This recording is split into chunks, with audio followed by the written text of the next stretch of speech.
Halsey has joined us. How are you? I'm so good. Oh, this is you. Listen. No, you're always right. You perform that live for us. Thank you for doing that. Whoever let me perform something live? My God. First question. How are you? Because what a year you've had. I mean, and when I say what a year, most people go, hi, how are you? Yeah. How are you? But with you, we kind of know the year that you've had. So how are you? I'm so great. I'm so confused. And let me tell you why. Okay. It is because if you told me 3 months ago that I would be sitting in this seat talking to you, I would have laughed in your face and I would have said, screw you. I'm going on vacation. Really? My tour is about to end. I'm going off the map. I'm going to take a bunch of time off. Wrong answer. Okay, but does that mean you were done with it because you were? Well, you know, the tour was ending. I did a world tour for Hopeless Fountain Kingdom, and you know, we played to 500,000 people, 500,000 tickets. Insane. And you know, the year we did SNL and we did had my first #1 album, and you know, all these amazing songs on the radio for the very first time for me, especially having solo records on the radio and just all this amazing stuff happening. I was like, I'm going to take a break. I'm tired. And then my brain was like, you thought you were going to take a break. Here's what's going on, Ashley, is I'm going to put this song right in front of you and you're going to have to look down in your hands and go, vacation, or this really amazing song that you're so excited about and want to put out. And so no regrets. No regrets. Okay. And it's honestly, it feels so good. Like you look good and you look happy. And everyone keeps saying that to me. Everyone all day today has been like, you're glowing. You really are. I mean, you look really happy. You look excited for where you are and that you have music out. And okay, now let me shift the gear just a little bit. Yeah. You have a song that's a little kind of, you know, it's sad a little bit. Kinda. And people are making you relive this sadness over and over and talking about this song. And yet she's like, well, woo, party, everybody. Let me tell you why. Okay, I'll tell you why. You know, the song Without Me is really dynamic in that way where it's like when I was first testing it out with my friends and people, I'd play it for people and some people would hear it and they would get really quiet and kind of like fold into themselves and be like, wow. And I was like, oh, you've been through some stuff. Yeah, that's why you're reacting this way to this one. That's why it's so good, though, because that's why you're so good. I'll be honest with you, because it's so simple and it touches every emotion, and you remember every breakup you have, and it's the worst. Sorry. So, yeah, you should apologize for the record that you put out for being so good. Thank you, and I'm sorry, I think. But you know what's funny is the other half of people that I played it for were whooping and yelling, woo, yeah, talk that, say that, and they felt empowered. Right. They felt empowered. And that's what's so amazing about this song to me, and I think maybe why I'm so full of smiles about it is because it's not attached to an album. Okay, so there's no concept. Because I make concept albums, so I'm kind of in this world for the whole year, album cycle, whatever. Character, music videos, storyline, and I gotta be honest with you, making Without Me, and it's not attached to an album, it's just this song that I just woke up and was like, hey, can I please put this out? And my amazing team was fortunate, you know, I was fortunate enough to have them be like, yes, Ashley. Let's go do it. Make art and put out art. That's literally all you have to do. And by the way, if you're confused and you're just tuned Halsey, in, and Ashley. Halsey is here. Ashley. And you wrote this song as it's always as yourself, I know, but you... Isn't that nuts, though, that I just said Ashley on the radio? Yeah. Something's going on in my head, man. So what's I don't know up? what Is this like the real you's coming out now? I think so. And that's what I think I was about to say is like, I'm looking back at these concept albums I made that I'm so proud of, that I love, and it has been so fun creating these worlds and world building. I'm a child of Star Wars and Harry Potter, and I just love universes, which is what I wanted to create for my fans. But then I have this song. It's not attached to anything. It's just a moment in time. And I put it out, and every single one of my fans writes me back and goes, this is exactly what I needed right now.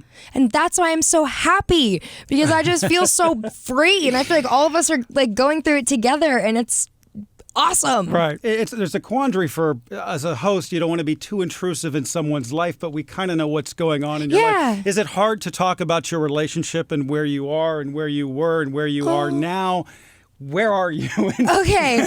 Yeah. How do I ask that question without being too intrusive? Because obviously we know who it's about. Hey, no intrusiveness Thank taken. God, because you never know. You never know. You know what? You want to be respectful, but Totally. then again, we know. And everyone really has been so polite about that, by the way, which is really, really cool and makes me feel awesome. You know, the record, I think, at first was just kind of me. I had gotten through a breakup, obviously. And when you go through a breakup, you look at the rest of your life, too. You look at your support system. Do I have good friends to be here for me while I'm going through this? Do I have good relationships with my family and with whoever in work? And, like, what's going to hold me up now that I don't have this thing to rely on anymore? And the song came when I looked at all my relationships and went, oh, you know what? I give a lot and you don't really give a lot back. What's going on here? This is not okay. So there's no artistic growth without personal growth. Yeah. So the first thing I did was I cut a bunch of people out of my life. Some were temporary, like my boyfriend, G-Eazy, Gotcha, who is now my boyfriend she again. She said it, not me. I'm just saying, okay. Some were temporary and some were permanent. Okay. And, you know, my birthday was last week. I turned 24.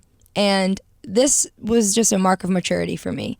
I cut people out of my life that weren't reciprocating the energy, and I lightened my load, and I made this song and told the whole world, you know what? Listen to this record. I'm not taking it anymore. I'm not taking your BS. This year, it's me, and you gotta pay to play. We're gonna both do this together. We will continue this, Yeah. but we will continue this online. Halsey has joined us. How are you? I'm so good. You're very good. You're glowing and you're Yes. smiling and you're happy, and we didn't expect you to be because you're single. It's a sad song. Thank you. Yeah, I know. It's kind of this weird conundrum. Everyone is like, you wrote a sad song, but you seem really happy about it. You know what? It's awesome for me right now because I wrote something that came from my heart that I was really honest about.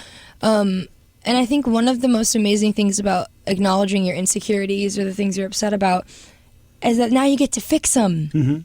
And so even though it's a sad thing, it's empowering and it's hopeful because now that you've put a name to it and you've acknowledged it, you can go make it better. Is it hard fixing it in the public eye? Yeah, sometimes. And I think I didn't realize that until the breakup part, you know, because when everything was good, I was stoked. I was like, yeah, I want everyone to know all about this.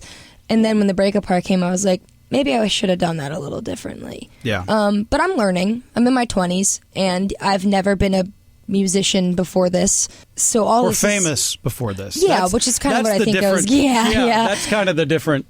And there's no handbook. Everyone knows that. And you know, I think the most, you know, the thing about relationships is that famous people or not, you know, you have to grow and you can grow together. And that's like a really, really beautiful thing. And that's the thing that I've gotten the absolute privilege to do is to grow as a person and to watch someone else grow and to therefore grow together. We're just going to grow privately this time. I guess that's kind of where I was going to go with that. You do have to shut the door a little bit now, and you've learned that is a lesson learned, I guess. Yeah, it absolutely is. I think I was just so excited about it because I've had a really complicated relationship with social media. In the beginning, it was my biggest hero, my biggest benefactor. It's how I got here. I built my fans online, and you know, I put up my first tour, and the whole thing sold out in minutes because everyone just wanted to come and see it. And I got to connect with them in ways that I wouldn't have been able to outside of the social media age and generation.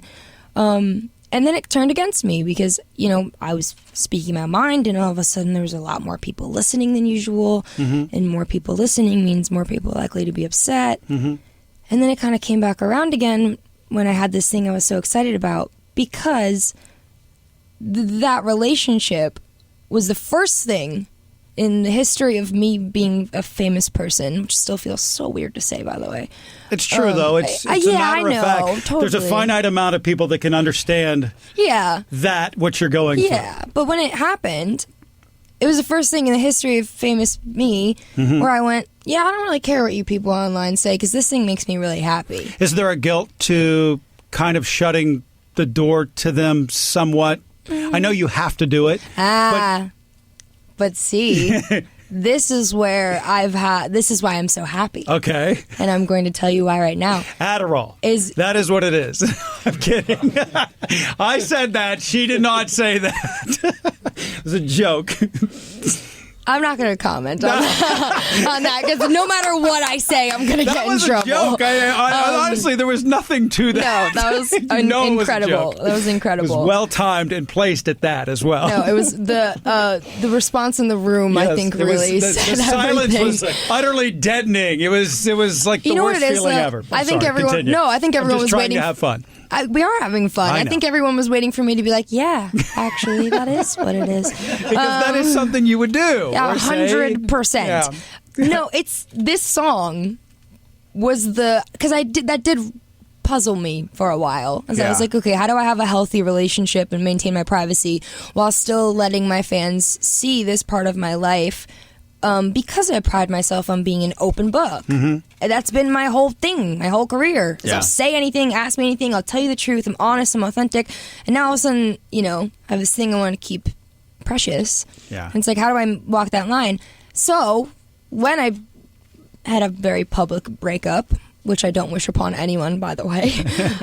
There's only a few people in the world that could understand that, I'm sure. But I mean, it's the same thing as Facebook. I still had my grandmother texting me like, "Sweetie, are you okay? Are you all right? Did that boy let you down? Do you want to call me?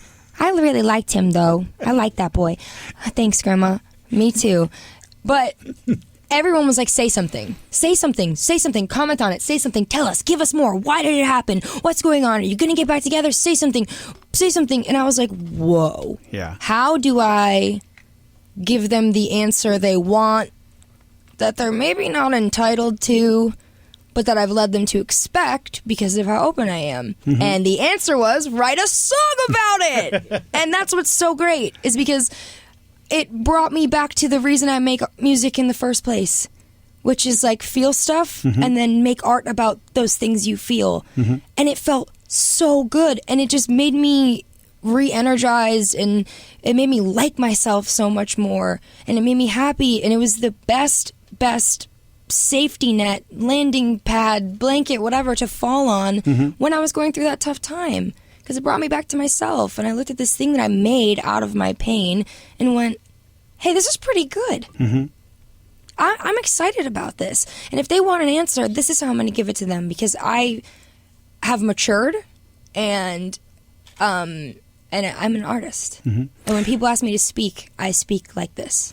When you wrote this song, and it is so poignant because it almost seems simple. Yeah. Because every part of it's completely relatable, 100% relatable. Thank you. It really is. And did it just pour out of you? Was this an easy write? Was this something you had to tinker with for a long time? A day, a month, a couple of weeks? You'd revisit it? How did it come down? I did something that I almost never do. I was with some of my team managers, that kind of thing, driving a car, leaving a concert, and I went, book me a studio. And they went, what? Because I write really methodically. Like when I make an album, I go into it, I like gather my thoughts, what's this about, what's the thing, because like again, concept albums, and I sit in the studio for 6 to 8 weeks, and I write 1 song, 2 song, 3 song, 4 song, body of work, make it all cohesive, put it out. And so for me to just randomly on the fly, I'm always writing, but for me to randomly on the fly be like, get me to a studio, I think everyone felt something. They were like, whoa, what's going on here? Okay, but was it a lyric? Was there something in your head? I know there was a thought. I know there was obviously emotion, raw emotions going through you, but was there one line? Was there something like, I got to get this into the studio right now because I got to get this one out of me? The line that resonated with me the most was, if they laugh, then F them all. Yep. Because that's what I'd been going through. Because everyone had something to say. Everyone had an opinion about what I was going through. And I was like, screw you. I'm happy. Yeah. I'm doing this thing. This is none of your business. If you laugh at me, F you all. You know what I mean? That's like that's when I was like, okay, you're ready to talk. You're ready to talk. Is there a weirdness to that, though? Because the fact that they're laughing, commenting, whatever it is, whatever they're spewing, it means that they do care about you, though. Totally. So there's that side of it too, and you kind of got to be kind of delicate with it, right? No, am I off on that? No, you're totally right, and a lot of it's based in care, but sometimes it's misplaced care. Yeah, because at the end of the day, everyone needs to remember that nobody knows the full story except us. Mm-hmm. And that goes for even my friends and like the people I work with around me. Like when you're dealing with a relationship, an intimate relationship, and this is advice for everyone, not just famous people, no one really knows what's going on besides those two. Mm-hmm. And there's a history and a dynamic and an energy that you just simply don't know about. Well, I always say there's also a part of this that you couldn't possibly understand because there's only a finite amount of, quote, famous people in the world. Yeah. And I don't think that any one of them, when they got famous, expected what was going to happen or other people giving a crap about your life so much. Totally. So it's got to be this weird give and take with your fans and such. It is. And it's an interesting process. Like growing as an artist is like, it's kind of like perpetual adolescence, which is why I feel like musicians are kind of like big bratty babies sometimes, and why like really, really grown-up musicians sometimes act like kids. Yeah. And it's because being a musician is kind of this like perpetual adolescence where you're just like constantly growing and evolving and transitioning and everything's new and everything's different and like you don't have that stability or that sense of security that you gain from adulthood as a normal person, quote unquote. Things are always changing in your view, your world outlook, and your capacity for experiences is growing so rapidly all the time. You know what I mean? I'm 24. I feel like I did when I was 17. I'm like, oh my God, I'm learning so much. What's going on? Help. Will this ever make sense? At least you're cognizant of it. I think that a lot of celebrities, quote, famous people, or some of them, not all of them, but I think a lot of people get stuck at the moment where they get famous, where they sometimes get stunted, and because their world changes so dramatically that they can't really see this new world for what it is, and they can't recall their old world, and then your circle you would think that got bigger actually gets smaller. You don't know who to trust. Fame is a weird little monster, isn't it? It's just a weird little thing. It is, and I gotta be honest with you, I have really kind of dealt with it a lot differently than I thought I was going to. Mm-hmm. Like, if you told me when I was 14 years old, if you were like, you're going to be a famous person one day, I would have these, like, fantasies, these, like, daydreams, if you said this to me. I wasn't having these fantasies. I'm saying I would if you told me I was going to be a famous person. Of me stepping out of cars and, like, paparazzi and, yes, come. And I would just have this vision of me embracing it and, like, eating it up. I think most people do. But then you get it, and you're like, oh my God, please leave me alone. Please leave me alone. It's completely different. Like I see myself sometimes. Like I've never been like call a paparazzi on myself. Yeah. Kind of like, publicity stunty kind of artist. And I don't feel like many are, by the way. That's like a thing. That just to set the record straight. That's like a made-up thing. People are like, all musicians and famous people are like, no, it's all fake and contracts and publicity stunts. And it's like, no, we're real. Like, a lot of these friendships and relationships you see, they're real. Yes. Those people are Instagram models. I mean, they do that. Yeah, kind of.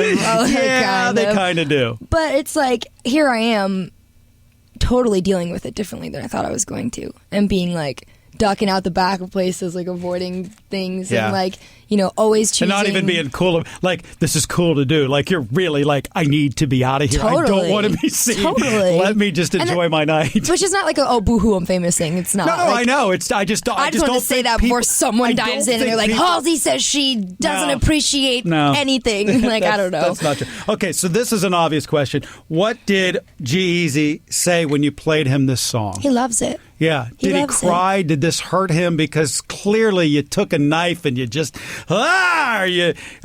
even worse, it was almost a self-inflicted knife where you were stabbing yourself and someone that loves you when they see you do that. That sucks. Yeah. It's terrible. So how did that go down? Was that an email sent? Was that, hey, come here, listen to this? How did that go down? We were fans of each other before we were dating. Sure. I've been listening to his music since I literally graduated high school. I have really, really embarrassing videos of me driving around in my Jeep and singing G-Eazy songs. Literally videos of me and my friends being like, I remember when I first became Halsey, there's like this really funny video of me singing a G-Eazy lyric. I'm like, Halsey's dope. She might blow up. Like, oh, it's like really funny. And he's been listening to my music since I started making it. So I think that we have a certain kind of respect for each other as artists. And it's like, that's part of the reason why you fall in love, is because my music is such an important part of me, and my musical identity is such a, you know, a driving force in my life. It's like only natural that I would fall in love with someone with the same perspective.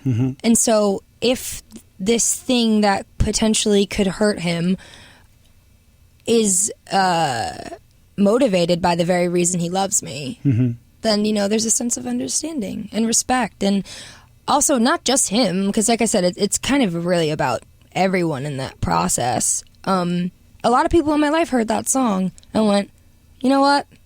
I might be a part of the problem she's singing about. I'm going to try a little harder. And it was great. Yeah. Everyone started being nice to me. I was like, this is awesome. Thank you. I'm going to write more songs about how much you all suck. And then you're going to be super nice. Yeah. She is sometimes Halsey, mostly Ashley when we're talking about Without Me.